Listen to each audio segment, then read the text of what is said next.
Au début du livre de l'Exode, le roi d'Égypte est frappé d'amnésie. Il ne connaît pas Joseph, cet Hébreu qui, la veille encore, était Premier ministre et avait sauvé l'Égypte de la famine. Un oubli tout sauf accidentel puisqu'il inaugure la suite. Le pharaon alerte son peuple que, je cite, « Les Hébreux vont s'allier à nos ennemis et nous livrer la guerre. Pour se défendre, il faut donc les réduire en esclavage. » La figure du pharaon fonctionne ici comme un archétype, celui de la manipulation de la mémoire par le pouvoir politique pour arriver à ses fins et qui apparaît aujourd'hui comme le carburant idéologique de la guerre que la Russie mène en Ukraine au nom d'une prétendue dénazification. Eh bien, pour comprendre les mécanismes à l'œuvre dans cette réécriture de l'histoire, nous recevons deux chercheurs, Alain Blum et Emilia Koustova. Bonjour à tous les deux. Bonjour. Bonjour. Emilia Koustova, maître de conférences en civilisation russe à l'Université de Strasbourg, et Alain Blum, historien, démographe et directeur d'études à l'EHESS. Et vous êtes tous les deux membres de l'antenne française de l'ONG russe Mémorial, dont vous êtes, Alain Blum, le vice-président, le président tout court étant le grand historien spécialiste de la Russie, Nicolas Werth. Alors on a tous été frappés en Occident par le fait que la dernière chose que Vladimir Poutine a entrepris avant de déclencher la guerre, ça a été d'interdire Mémorial en Russie. C'est quoi Mémorial d'abord? Mémorial, c'est une organisation, une ONG qui a été créée en fait, qui est née quelque part de la perestroïka et de cet immense mouvement de libération de la parole, de libération de la mémoire, de libération de l'histoire, du carcan dans lequel elle avait été. Dès 1987, il y a ce mouvement qui est créé, sous l'impulsion d'ailleurs de personnes qui avaient été réprimées durant la période soviétique. Sakharov est un peu la figure tutélaire, on peut dire, de cette création de Mémorial, et d'autres, Kovalyov et d'autres. Et c'est surtout créé, c'est parti du bas, c'est-à-dire c'est créé par des gens qui brutalement redécouvraient leur histoire. La présidente exécutive actuelle de Mémorial, qui s'appelle Elena Gemkova, justement, elle raconte ça, elle raconte comment elle vivait bien, elle était de la classe moyenne soviétique, et qu'elle découvre brutalement cette histoire. Alors cette histoire, c'est l'histoire des purges? Cette histoire, c'est l'histoire des crimes, des violences staliniennes. Du goulag? Du goulag, de tout ce qui avait été masqué durant la période soviétique. Et alors, c'est une organisation qui a existé pendant une trentaine d'années, tant bien que mal, parce qu'elle était toujours, comment dire, pas persécutée par le pouvoir, mais enfin, pas vue d'un bon œil. Et puis, ça s'est accéléré au cours des dernières années sous Poutine. Qu'est-ce qui s'est passé? Oui, en fait, dans les années 90, je pense que Mémorial a incarné vraiment ce renouveau et l'association pouvait aussi s'appuyer sur un certain soutien de la part du gouvernement, et c'est ainsi que les chercheurs de Mémorial, tels Arseny Roginsky ou Nikita Petrov ou d'autres encore, ont eu accès à des archives, ce qui était essentiel. Et puis, donc, avec l'arrivée de Vladimir Poutine en 2000, on voit des choses changer quand même, enfin, ça passe pas inaperçu, et il y a des signes assez alarmants au courant des années 2000, et c'est bien sûr à partir de 2012 que la pression se met vraiment en place et qui s'exerce sur Mémorial, notamment suite à un mouvement de contestation qui a eu lieu entre 2011 et 2012, donc là c'est vraiment un tournant. Vladimir Poutine est réélu malgré ce mouvement et contre ce mouvement de contestation, et s'ensuit l'adoption de plusieurs lois liberticides, dont cette loi sur les agents étrangers qui vise très rapidement, enfin assez rapidement, Mémorial et puis d'autres ONG. Et c'est à partir de là que vraiment leur activité devient de plus en plus difficile. Alors je vais vous poser une question très naïve. Pourquoi Mémorial pose un tel problème à Vladimir Poutine? Poutine, on peut dire ce qu'on veut, ça n'est pas un soviétique, ça n'est plus l'Union soviétique. Mémorial documente les crimes de l'Union soviétique. Pourquoi ça lui pose un tel problème?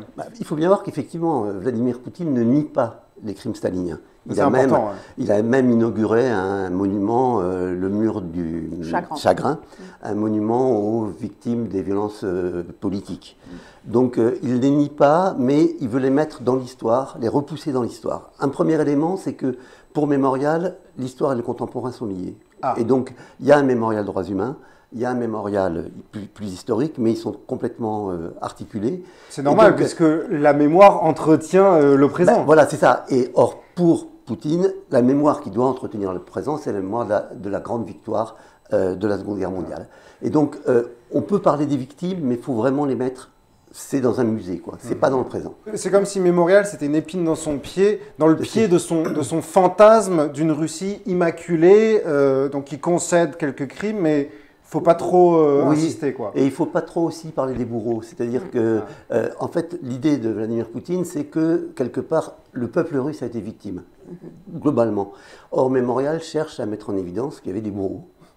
Que forcément russes, quoi. Russes, soviétiques, autochtones. Voilà, exactement, et que le NKVD, qui est en fait l'ancêtre du KGB puis du FSB aujourd'hui, des services secrets, que le NKVD, c'est quand même beaucoup des héros. Or, c'est eux qui ont mené la répression. Et donc, Mémorial met ça en avant aussi. Des crimes staliniens, quand on fusille 700 000 personnes en 2 ans, il faut bien qu'il y ait des bourreaux. Et même si certains ont été victimes ensuite. Donc, or ça, il ne faut pas en parler. Puisque donc, ça trouble la glorification. Voilà, et ça trouble l'idée qu'on est tous des victimes.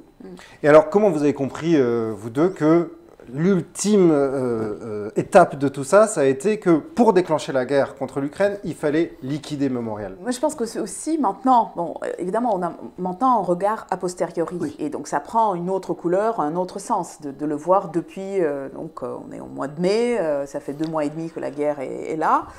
Et donc, avec ce regard a posteriori, on se rend compte à quel point Mémorial aurait pu être un noyau pour mobiliser, pour aussi aider les gens qui sont contre la guerre à se sentir moins seuls. Parce que ça, c'est quelque chose qui revient beaucoup dans les témoignages, c'est ce sentiment d'être isolé, d'être seul, enfermé dans son sentiment de l'insupportable, de ce que fait, de cette action russe insupportable. Donc je pense qu'au Mémorial, il aurait pu jouer ce rôle. Et on de voulait liant pas, entre les contestataires. Voilà, et on a vu, ça me fait penser comment justement après ce mouvement de contestation de 2011-2012, puis 2 ans plus tard, 2014, le début du conflit avec l'Ukraine, on a vu déjà, par exemple, beaucoup plus de gens venir participer à cette très belle cérémonie qu'on appelle le retour des noms et qui se tient tous les 29 octobre à Moscou, et donc en mémoire des victimes des répressions staliniennes et soviétiques en général. Et donc les gens font la queue pour lire quelques noms de personnes, soit leurs propres proches, soit on leur propose de prendre des petits bouts de papier avec des noms de moscovites péris durant la Grande Terreur. Et la liste n'est pas... Enfin, ça fait déjà 15 ans que ça rappelle la les cérémonies qu'on connaît même en France autour de la commémoration de la Shoah. Voilà, tout à fait. Et donc, il y a cette cérémonie et on a vu exploser le nombre de participants au moment donc, de ces à la fois tentatives de contester un régime de plus en plus autoritaire et donc augmentation aussi de la pression venant de ce régime autoritaire. Pouvoir, et donc on peut imaginer qu'il aurait été peut-être... Donc si Mémorial n'avait pas été dissous, probablement on aurait eu quelque chose de similaire. Et alors Alain Blum, vous avez prononcé la formule clé de cet entretien, la réécriture de l'histoire. Et sur la question de savoir est-ce que Poutine est un héritier de l'Union soviétique ou pas, il y a un aspect où ça se manifeste particulièrement, c'est le fait de vider les mots de leur sens et de travestir les chiffres. Aujourd'hui, on se croit un peu dans La ferme des animaux de George Orwell. C'est-à-dire, le vrai, c'est le faux, le mal, c'est le bien. Il veut dénazifier l'Europe. Enfin, on ne comprend même pas de quoi il parle. Il n'y a pas de guerre, il y a juste une opération spéciale. Pourquoi il y a ce besoin de vider le langage de sa fonction, en fait ? D'abord, c'est parce que le langage, c'est avant tout un moyen de débattre et d'avoir des opinions contradictoires, quoi. C'est par le débat enfin là c'est une banalité que je vais dire, par le débat que naît la vérité. Mais malgré tout, en histoire en particulier, il n'y a pas une histoire, il n'y a pas d'effet, il y a une construction. Et c'est le débat entre historiens d'ailleurs qui a permis cette révélation des crimes du stalinisme, qui était présent justement de façon complètement cachée en Union soviétique, en secret, sur les chiffres aussi, et qui enfin surgit devant le grand public avec la perestroïka. Et par ailleurs, ce sont ces mots qui permettent de parler au public justement de ce qui s'est passé. Donc je crois que figer les mots, alors ça a été, on le sait, bon, bah, c'est tous les travaux sur le langage soviétique. Figer le langage, ça permet d'éviter le débat, d'éviter la contradiction. Et là, je crois qu'il y a vraiment ça. Et de le rendre monolithique. Le rendre monolithique. Parler de dénazification, effectivement, c'est dire l'Europe est nazie. Il n'y a rien derrière ça. On ne sait pas ce qu'il y a, sauf que c'est des méchants.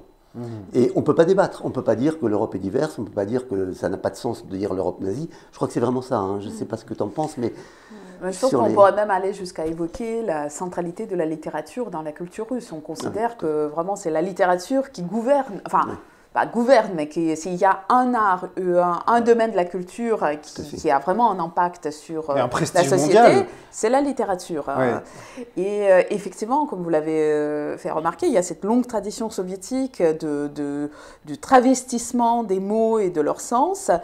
Et je pense que effectivement, le gouvernement de Poutine, il mise là-dessus et il mise sur la réactivation de ces instants. Enfin, c'est pas des instants, c'est justement quelque chose qui a été formé, quelque chose à laquelle différentes générations de soviétiques ont été éduquées à avoir comme des réactions qui se déclenchent quand on entend le mot nazi, guerre, victoire, ancien combattant. Donc il joue sur ses leviers. Il joue sur ses leviers. Et ce qui est intéressant à ce propos, c'est que le mot dénazifier, ça ne fait pas partie de ce vocabulaire. Mais par contre, ce qui n'est pas très clair, c'est comment dénazifie-t-on ? Et par ailleurs, il a aussi utilisé le terme Occident collectif. Et ça parle plus sans doute. Parce que c'est des alors ça renvoie à quoi? Ça renvoie à des valeurs. C'est vraiment le conservatisme des grandes valeurs familiales. Donc c'est anti-homosexualité, anti-liberté sexuelle, anti-tout. Enfin, la décadence en fait. Oui, voilà, c'est la décadence. Décadent. Voilà. Et ça, c'est quelque chose qui est très présent dans l'Église orthodoxe. Et je pense que là, par contre, ça parle à la population. Oui, mais alors ça, j'entends bien que ça renvoie à des choses fantasmées ou réelles, peu importe. Mais quand il dit l'Occident nazi ou l'Ukraine nazie, chez le Russe lambda, si je peux dire, ça, à quoi ça renvoie? Les nazis, c'est le symbole de la victoire des soviétiques qui a sauvé l'Europe.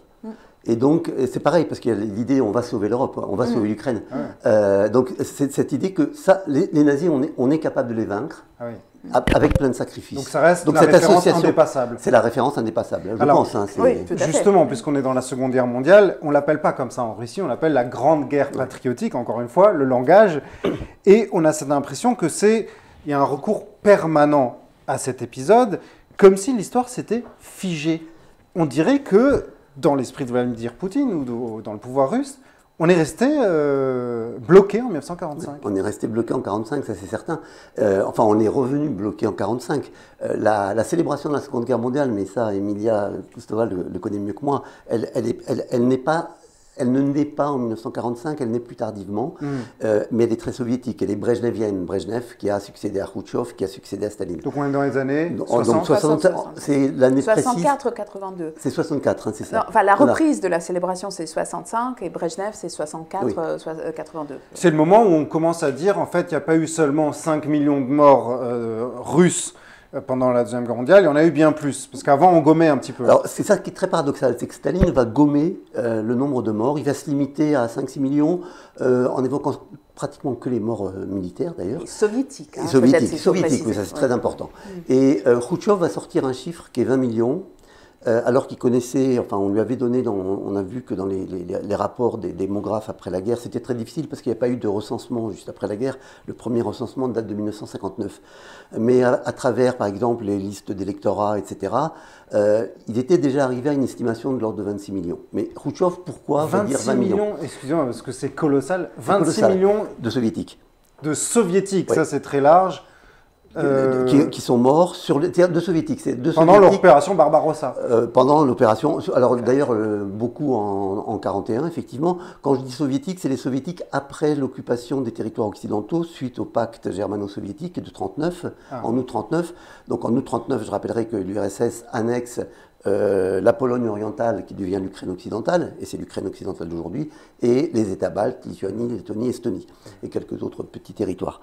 Et dans ces territoires, effectivement, et les historiens démographes ont confirmé ces chiffres, et même un peu plus haut, il y a eu certainement entre 26 et 28 millions de personnes décédées. Ça comprend les Juifs, ça comprend la Shoah, alors, ça ça comprend la Shoah. C'est-à-dire, et effectivement, en annexant ces territoires occidentaux, ils ont annexé les territoires très largement peuplés par les populations juives qui vont être exterminées l'été 41 pour l'essentiel. Et c'est là que c'est très important, parce que ce chiffre de 26 millions, il est souvent convoqué par Vladimir Poutine. Vous êtes démographe, vous attestez que ce chiffre est vrai, sauf que lui, il en a une lecture et surtout un emploi très spécifique, parce que pour lui, c'est 26 millions de morts tout court et sans distinction. Il n'y a pas à l'intérieur de ça des Juifs, des Ukrainiens. Comment est-ce qu'il joue là-dessus ? Ben là, à nouveau, c'est une longue tradition soviétique de... Déjà, il y a des tentatives de construire le peuple soviétique déjà dans les années 20-30, et ça s'accélère et ça se renforce considérablement pendant la guerre et avec les victoires dans la Seconde Guerre mondiale, pour dire qu'en quelque sorte, on pourrait dire, je pense que voilà, le peuple soviétique, il naît dans la guerre, à travers la guerre, et tout en sachant qu'en parallèle, pendant la guerre, il y a une forte promotion de la composante slave et tout particulièrement russe. Donc en fait, il y a une sorte d'hiérarchie qui, là, est vraiment fixée avec le grand peuple russe qui est proclamé officiellement le frère aîné de tous les peuples, tous les autres peuples. Mais ensemble, ça forme un peuple soviétique qui a combattu ensemble, et donc toutes les victimes sont considérées comme un tout, ce qui permet aussi de noyer la composante juive dans ces... Donc, tous les Juifs ukrainiens, polonais qui ont été assassinés pendant la guerre, ce sont des soviétiques. Ce sont des soviétiques. Et le mot Shoah même, il n'y a pas d'autre mot, parce que Shoah même en Occident ça apparaît tard, mais il n'y a pas de mot spécifique pour désigner l'assassinat massif des Juifs. Et il n'y a pas, et je pense que jusqu'à présent, si on prend la population en général en Russie, je pense que cette idée de la spécificité du génocide visant la population juive, cette idée, elle n'est pas présente. C'est-à-dire qu'on admet que les Juifs ont été assassinés, mais pas en tant que en tant que groupe spécifique. Non. Juste pour finir sur cette grande guerre patriotique, on a l'impression que le temps est figé, l'histoire est figée, mais il faut aussi tout le temps la rejouer, en fait. Il y a ça. Oui, mais c'est dit littéralement, c'est ça qui est frappant, c'est que depuis une douzaine d'années, Vladimir Poutine répète à différentes occasions que toute cette source de la vitalité russe, elle se trouve dans son passé. Et c'est un regard quand même assez incroyable, le fait d'être complètement fixé sur le passé. Et j'ajouterais, donc à propos de ce retour vers 45, c'est que on comprend bien que 45, c'est vraiment le moment de la plus grande, où l'Union soviétique atteint le sommet de son influence. Elle devient une puissance mondiale qu'elle n'a jamais été. La Russie impériale, bon, ça dépend des moments puisque c'est une histoire assez longue, mais là c'est vraiment l'Union soviétique est au sommet. Et on comprend les élites politiques russes d'aujourd'hui qui souhaitent rester, que le monde entier, c'est pas que la Russie, mais ils veulent que le monde entier reste, que l'horloge s'arrête à 9 mai 45, voilà, où à la fois les soldats soviétiques sont accueillis souvent en libérateurs. Et ce qui change en 2014, et il y a là vraiment une manipulation de l'opinion publique et une vraie propagande qui se met en place, dans le contexte de l'annexion de la Crimée et du conflit avec l'Ukraine, dans le Donbass, c'est là qu'apparaît l'idée de la répétition. Non seulement on est des petits-fils qui tirons notre légitimité de l'action de nos grands-parents, mais c'est que nous sommes dans une situation similaire à celle qu'ont vécu nos grands-parents et nous agissons de la même façon que nos grands-parents. Et aujourd'hui, ça s'est encore renforcé, mais ça apparaît en 2014. Mais ce que vous dites est tellement vrai que pour aller un peu plus loin dans cette instrumentalisation de la Seconde Guerre mondiale par les Russes, on assiste à quelque chose qui défie vraiment l'entendement, c'est une identification de la part des Russes au sort des Juifs durant la Shoah. Dès le début de la guerre, Vladimir Poutine avait comparé les sanctions à l'égard de la Russie, donc émanant de l'Occident, il les avait comparées au pogrom contre les Juifs en Allemagne dans les années 30. Et il y a encore quelques jours, sur la première chaîne de télévision russe, on peut entendre une politologue qui dénonce, je cite, l'existence d'un antisémitisme contre les Russes. Qu'est-ce qu'il y a à l'œuvre là ? Alors il y a plusieurs choses à l'œuvre. Bon, d'abord, il faut voir que Vladimir Poutine a toujours eu une politique quand même pas pro-juive, mais enfin qui n'est pas antisémite en tout cas, ça c'est très clair. Vladimir, il a quand même inauguré le grand musée juif de Moscou, qui a eu énormément de moyens. Enfin, beaucoup de moyens. Hein, et puis on peut vivre une vie juive voilà, à peu près normale en Russie aujourd'hui, sans être inquiété. Tout à fait. Et là-dessus, je pense que presque... Enfin, on évoque souvent le fait qu'il a été très ami, enfin qu'il avait plusieurs juifs dans son entourage, dans son enfance. Voilà, visiblement, il a... Il n'y a pas d'antisémitisme d'État. Il n'y a pas d'antisémitisme d'État, ça c'est clair. Il y a sans doute un antisémitisme populaire, mais comme un peu partout, oui. Mais pas spécifique. Il y a aussi la dimension usage de la Shoah vis-à-vis de l'international, qui ne date pas là, de 2014, qui est antérieure. Il y a eu pas mal, il y a une association, une société qui s'appelle Mémoire Historique, par exemple, qui est une petite société, mais qui a pas mal de moyens. Je sais qu'ils avaient d'ailleurs démarché le Mémorial de la Shoah et d'autres institutions qui se servent de la Shoah pour mettre en cause les pays d'Europe centrale et orientale. Et pour dire ce sont des méchants, et donc et eux ont accès aux archives du FSB. C'est-à-dire que Poutine se dit... Ça, c'est une langue que les Occidentaux comprennent. Effectivement. Et d'ailleurs, je pense que le terme de dénazification, ça vient de là. C'est-à-dire, ça vient de, je ne sais pas, d'idéologues ou de diplomates poutiniens qui maîtrisent les langues étrangères, qui ont peut-être étudié en Occident et qui ont ce vocabulaire en commun, ou ils connaissent ce vocabulaire occidental et ils s'en servent pour essayer de, à la fois mobiliser la société russe et aussi, enfin, ils avaient cherché quand même à se faire entendre du côté occidental, sauf que ça n'a absolument pas marché. C'est quelque chose avec lequel on est familier, d'ailleurs, hélas, en Occident, dans le cadre du conflit israélo-palestinien, puisque quand on entend des comparaisons, quand on dit que Gaza, c'est le nouveau ghetto de Varsovie, c'est le même levier, un peu. Tout à fait. Et il y a aussi la question génocide, peut-être, que tu évoquais avant qu'on vienne. Oui, mais enfin, de génocide, je pense que c'est pareil. C'est l'apprentissage du langage occidental pour désigner, côté russe, le mot génocide est utilisé pour parler du conflit dans le Donbass et pour dire que ça fait 8 ans que les habitants du Donbass font l'objet d'un génocide de la part du gouvernement de Kiev, ce qui est bien sûr une absurdité totale. Maintenant, ils l'ont élargi pour parler du génocide contre la population russe ou russophone partout en Ukraine.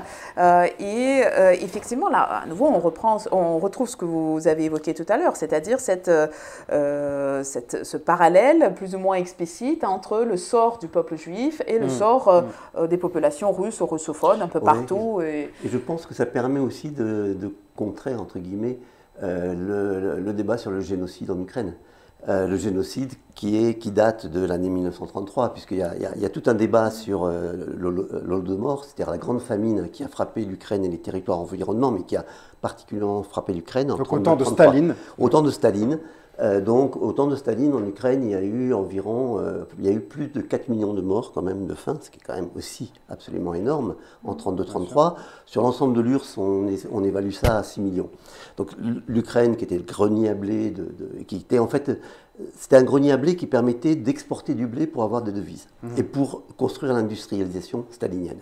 Et les Ukrainiens, depuis 2000 en fait, enfin depuis même le milieu des années 90, parlent de génocide pour ça. Et il y a tout un débat pour savoir si c'est un génocide ou pas. Là, je crois que y compris au sein de Mémorial, j'ai cru lire que... Oui, il y a des personnes qui considèrent que c'est un génocide, d'autres qui disent que non. En fait, la question qu'il y a derrière ça, c'est savoir est-ce que Staline provoque volontairement cette famine ou est-ce qu'il l'utilise? Bon, personnellement... Est-ce qu'il y a volonté d'exterminer? Oui, alors, personnellement, il l'utilise très clairement pour casser les mouvements nationalistes et pour casser les révoltes paysannes, qui sont nombreuses parce que c'est juste après la collectivisation.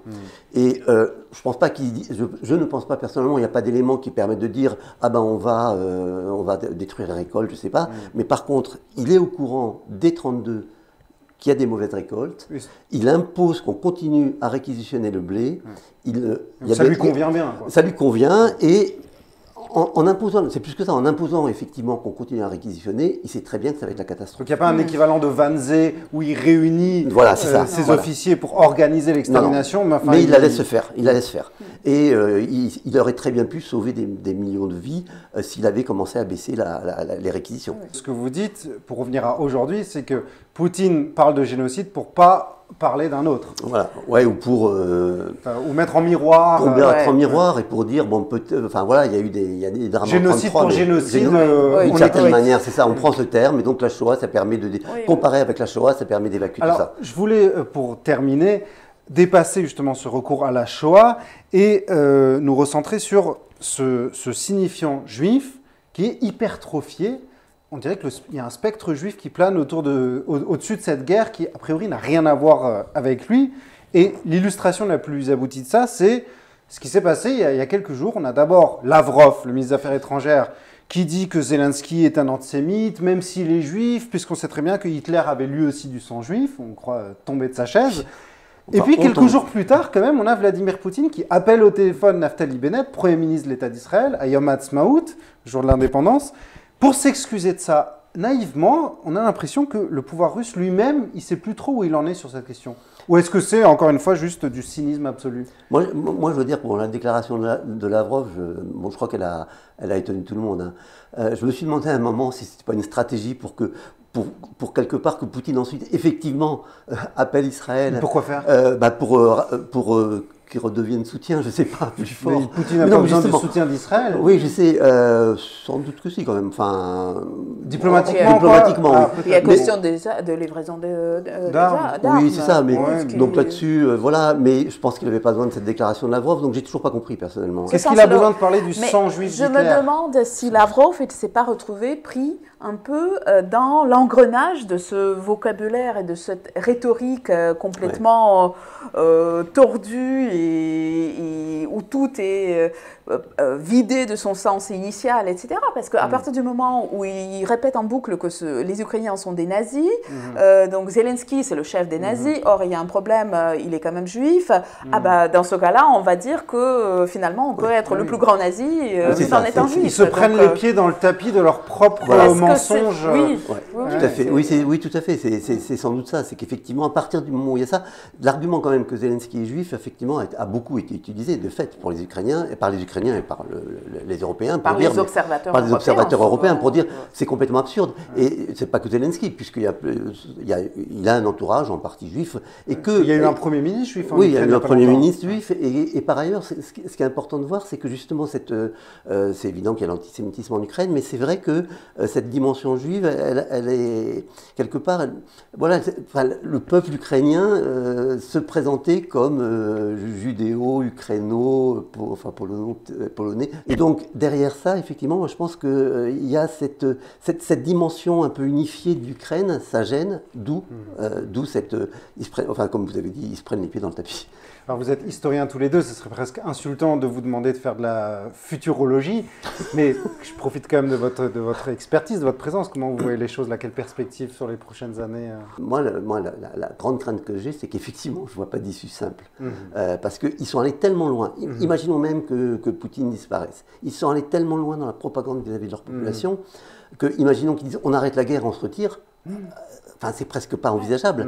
Donc, et du coup, c'est le brouillard pour moi. Enfin, il y a toujours la question de la revanche. Et la question de la revanche. La revanche de qui? De la part de la Russie. Si la Russie perd et qu'elle est humiliée, est-ce je pense qu'il faut qu'il y ait un changement politique majeur et profond pour qu'il n'y ait pas ensuite une tentative de revanche. Puisque si la Russie reste à peu près figée dans son état, mais peut-être sans Poutine, sans son armée son armée est à peu près détruite en Ukraine, voilà, elle va rester avec un ressentiment très fort parce que la propagande l'a chauffée à blanc. Un dernier mot, puisqu'on vous a convié aussi parce que vous êtes membre donc, de Mémorial France. Mémorial Russie a donc été liquidé et Mémorial, il y a une diaspora des Mémorial maintenant. Qu'est-ce que vous faites comme Mémorial France? Il y a effectivement plusieurs mémorials européens. Alors, on a été créé un peu pour soutenir, en espérant de ne pas arriver à cette dissolution, on n'y pensait même pas, mais pour soutenir. En fait, ce qu'on fait, il y a plusieurs choses. D'une part, c'est en partie prolonger ce que faisait Mémorial, c'est-à-dire faire des opérations... des conférences sur la tragédie stalinienne, disons préserver cette mémoire, parce que cette mémoire de la tragédie stalinienne, elle est aussi pour l'Europe, enfin, elle a un lien avec l'Europe. Donc on fait pas mal de choses comme ça. On a fait une exposition, par exemple, sur Sakharov et Mémorial, qui a été présentée à l'Hôtel de Ville il y a environ un an, qui est maintenant à Strasbourg pour la semaine le mois de l'Europe.